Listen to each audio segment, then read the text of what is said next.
হ্যাঁ, বাড়ি আপনার নাম বলুন। আমার নাম আনোয়ার শেখ, গড়িয়ায় বাড়ি। আর আমি এখানে আবার চায়ের দোকানে বসি, চা করি, চার দোকান আছে আমার। আর আপনি এই জীবন ব্যারিজটা নিয়েছেন, জীবন মেডিসিন কদিন ধরে খাচ্ছেন এটা?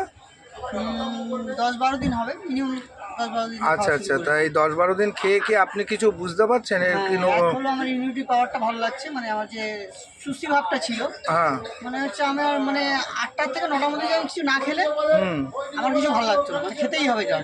সেই আচ্ছা। খিদেটা না হলেও চলে যায়, কিন্তু আমার দুপুরবেলা প্রচুর খিদে মানে পাচ্ছে। শরীরটা বেশ চনমনে হ্যাঁ লাগছে। হ্যাঁ, শরীরটা খুব চনমনে লাগছে। আর সব থেকে বড় জিনিস, একটা জিনিস লাগছে, পায়খানা করলে যে গ্যাসটা হতো, প্রচুর পায়খানা টাইট হতো আর গ্যাসটা হতো, আর পায়খানা সেরকম হতো না। আর পায়খানা আমি যদি যাই আর অন্য কেউ যাওয়ার মতন অবস্থা থাকতো না, আচ্ছা, এরকম প্রচুর গ্যাস হতো পেটে।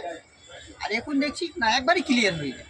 বাহ, মানে বেশ। পায়খানা বলতে যেরকম আগে 15 বছর বয়সে যখন ইমিউনিটি পাওয়ার ছিল যেরকম, মনে হচ্ছে ওই রকমই আমার পায়খানাটা হচ্ছে।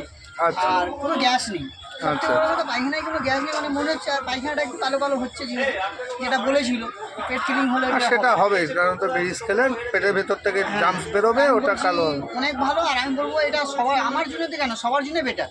ওকে, মানে লাইফ যদি এনজয় করতে চাও তাহলে এটা খেলে আমি বলবো ভাবো। বলো জয় বিনায়ক। জয় বিনা।